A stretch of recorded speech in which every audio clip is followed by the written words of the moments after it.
Hello, what's up mga kuys? Andito tayo ngayon sa farm ng ating guest na nag-rent sa ating van. Yan, so may mga tipis, may mga manok. So from California po ang ating guest. 2 days po ito, no? So mga kuys, wala muna tayong rides sa motor or adventure sa motor. So dito muna tayo mag-adventure sa van natin, no? So ito yung ginagamit kong van.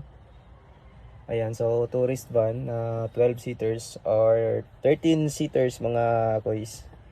And then andito tayo ngayon, no, sa may Kalinan. Naka-standby muna kasi ngayong mga after lunch aalis na naman kami ni sir.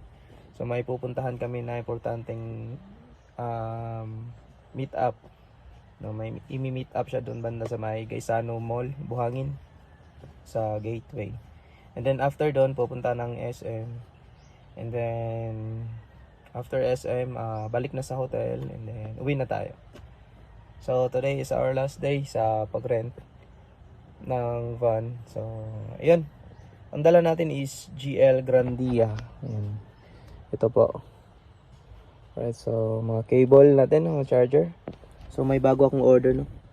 Ito yung port natin, portable charger. May dalawang PD na port para for iPhone and then itong USB. So yan, naka-digital na tayo, no, sa GL natin.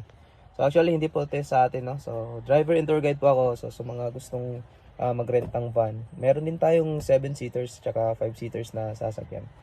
So message nyo lang ako dito sa page. Pwede nyo rin i-search ang Kuya Bong Rent Travel and Tour. So nandun yung mga legit na mga pictures and videos sa ating mga guests. Puntahan nyo lang nung page na yun and follow nyo ako. Dito rin sa page ng adventure natin, so follow nyo rin ako.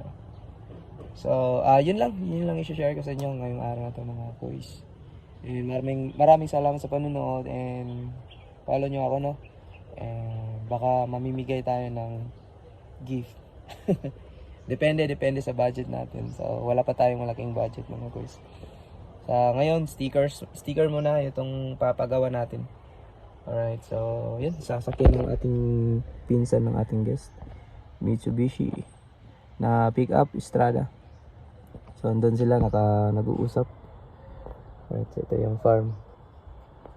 Right, so thank you so much for watching mga guys. Have a good day.